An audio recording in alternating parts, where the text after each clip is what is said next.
Forgive me, YouTube, for what I have sinned. It's been over 18 months since my last video. Wanted to come on very quickly and just explain where I've been, what we've been doing, why it's been so long since our last video. So, my bad, mea culpa, but as you can imagine, life gets very busy. Work got very, very busy, and what happened was I was in the office more and was just struggling to find interesting things to film, if I'm really honest. Yes, I had some ideas of some more business content stuff that we could do, which is still there, and I can still do that. If you guys want to see that, definitely get in touch and we will we can make those videos happen. But just constantly organising boys going out, doing their jobs, getting the back end office stuff, all that stuff organised and sorted, just became a massive time sap. So, and I've had members of staff leave, I've had members of staff come back. It's a constantly changing and fluid environment that requires a huge amount of energy and a huge amount of time, as anybody who runs a small business will tell you.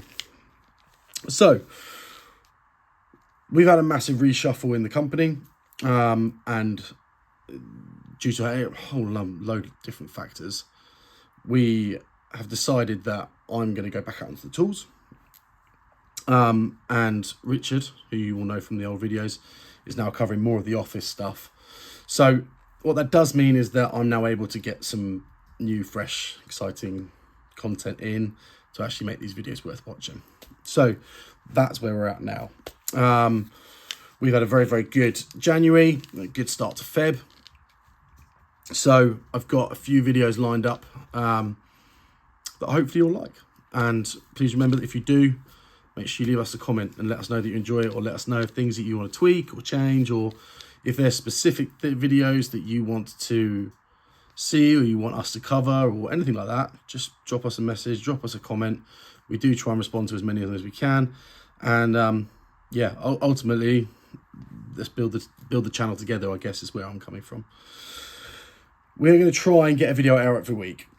I'm not going to make any promises on that because it is still chaos out there and I am still working silly hours. But I do want to try and get into some kind of consistency and some kind of habit so that you guys know it's coming. Also, notifications on once you're subscribed. All helps. Targets for this year.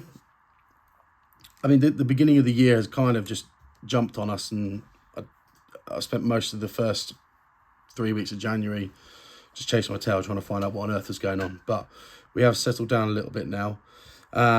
So yeah, it's going to be an exciting year, I think. There's a few new things coming on. We as a business are going to branch out a little bit into aircon. So that'd be cool to take you along that journey with us. Go through the training that we're going to be doing and all the extra tools that we need to buy and all that fun stuff. So keep your eyes open for that, because that should be coming hopefully within the next couple of months. We should be beginning that process. We're playing with dabbling into renewables. I know everyone's saying this. I feel a little bit like my arm's being twisted into having to do the renewable side of stuff. It's not something I necessarily want to do. But I have a feeling that it's going to become more and more difficult not to do it. So, we have to adapt and we have to work with what's in front of us. It's not like I've got an issue with renewables at all. I'm not personally convinced that the tech is quite there yet, and it's all still way too spenny. And yeah, but in the right house, right circumstances, right client, sure, I need to be ready and prepared to get to throw in that sort of stuff.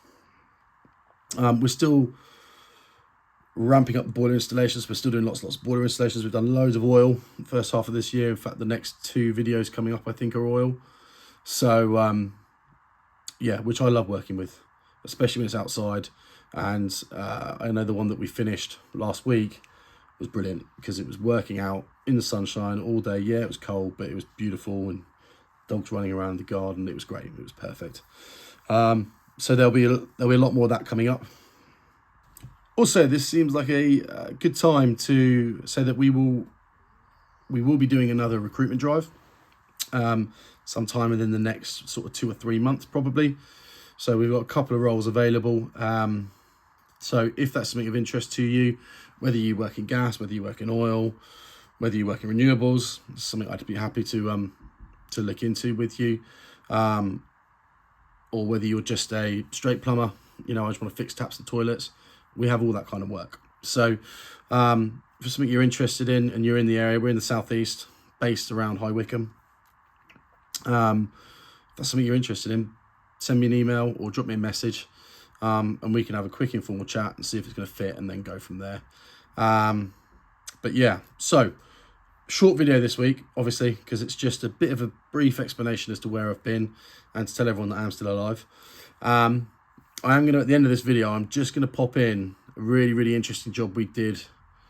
I can't remember if it was just before or just after Christmas, with an old couple who, bless their hearts, they were wicked. They were great fun. But they had been kind of shafted over by another heating engineer and a poor manufacturer, if I'm honest.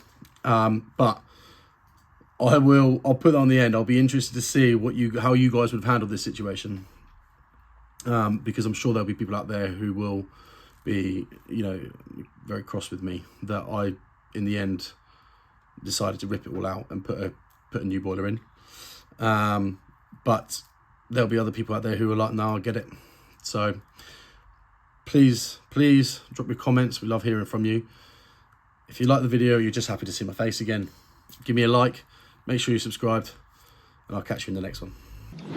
Okay, the next job is, I'll be honest with you, a complete head scratcher. So I'm going to give you a very brief rundown of what's happened so far, and then we can go from there. A gentleman called me to say that he had a boiler installed, it wasn't working, he had the manufacturer out, and they found a load of issues with the installation. So he called us because he no longer had any faith with the original installer, and I said, of course, let me come and have a look to see what I can work out. So we got there, and sure enough, flows and returns were the wrong way round going into the boiler. Bypass was connected back onto itself. Zone valves the wrong way round. To be honest with you, the whole system was a terrible idea. They fitted a heat only up in the loft, and it had about this much head from the F&E, and it was just a big fat mess. So we then quoted to do everything right and put it back to what we classed as the MIs, which is what we did, and then it was all fine for a little while. We had issues with air still. We pressurized the system, got rid of the header tank, all that jazz, but they were still having issues with the current air. Then they had a couple of leaks, they were losing pressure, so then we fixed the leaks. It's one of those jobs that we've been in and out and in and out and in and out, God knows how many times.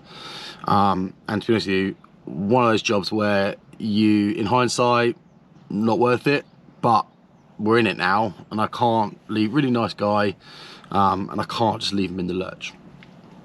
Anyway, fast forward a few months, haven't heard anything, and then just before Christmas, he called me up and he said he was getting this fault code.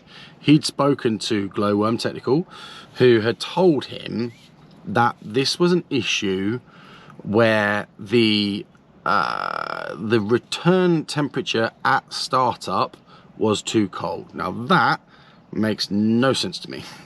And what the customer said was, it's all fine until it gets below a certain temperature outside, and once it gets to about 5 degrees outside, the boiler then locks out. He then goes up, resets it, and then it's fine again.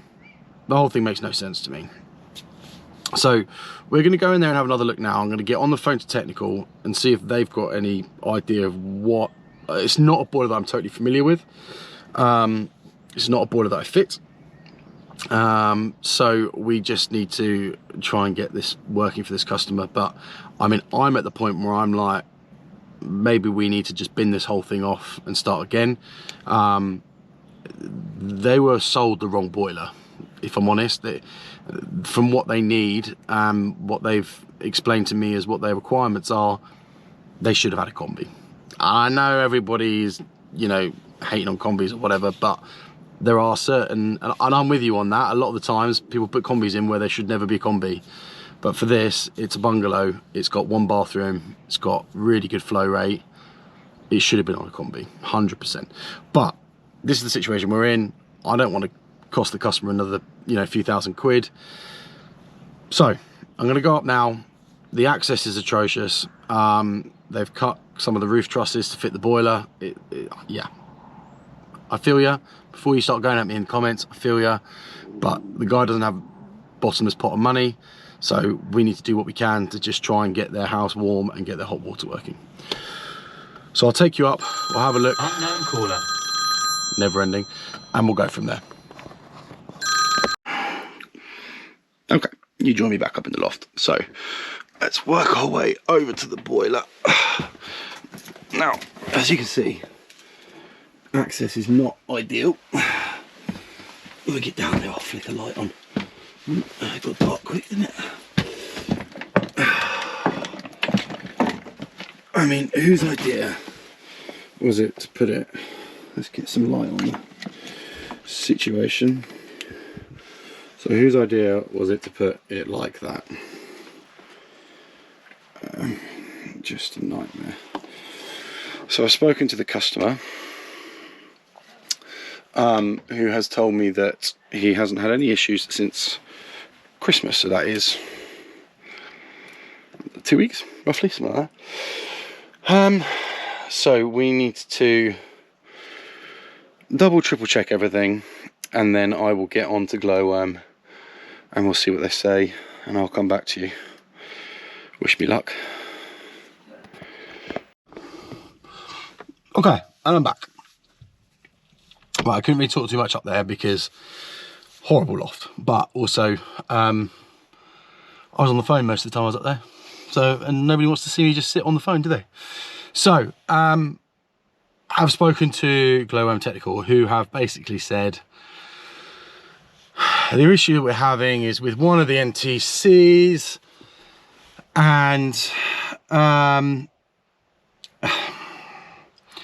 that for some reason that boiler is not suitable to be fitted up in a loft in this situation. Now, I'm not doubting that somewhere else in the world there is a, whatever it is, Energy 15C in a loft and it works beautifully. No doubt in my mind. For some reason, this one, when it's cold, it's not seeing a high enough rise in the flow temperature when the burner's on. Therefore, boiler thinks it's blocked, therefore turns itself off. That's what Technical are telling me. To which my response was, okay, cool. Can the sensor be recalibrated? Is there anything we can do to alleviate this? And they went, no. I was like, cool. So I said, are you effectively saying that this boiler is not suitable for this location? And they said, yes. And when I said, well, one of your engineers has been out here and hasn't told the customer that, they said, well, they really should have done. So where does that leave me? Now what do I do? I've spoken to the customer, and ultimately, I mean, I can't continue to keep coming back and back and back. Likewise, the guy must be, I don't know, late 70s, early 80s. I can't have him going up and down that rickety ladder, climbing over through all those roof trusses to that boiler every morning to reset it when it's cold, and therefore he needs the boiler. Can't have it. So after I spoke to them, what they've asked me to do is to quote to rip the whole lot out and just put a combi down in the airing cupboard. So at the moment up there, I don't know if you can really see from the footage, I should have talked you through it while I was up there. There's, I think it's four feeding expansion tanks up there. There's an old copper cylinder which was being used for solar thermal, which they've now done away with. I think the tubes are leaking or something, but they've just done away with it. I hadn't used it for years and years and years. They just want the whole lot gone. So they're asking me to rip all of that out and then hang a combi in the airing cupboard. So that's what we're going to do. So I'm going to quote that up for them. I mean, I feel horrendous about it because this poor guy, I mean, the installation is only a year old, but what can we do? Either way, that's what they've asked me to do, so that's what I'm going to quote to do, and then we'll go from there. See you in a bit.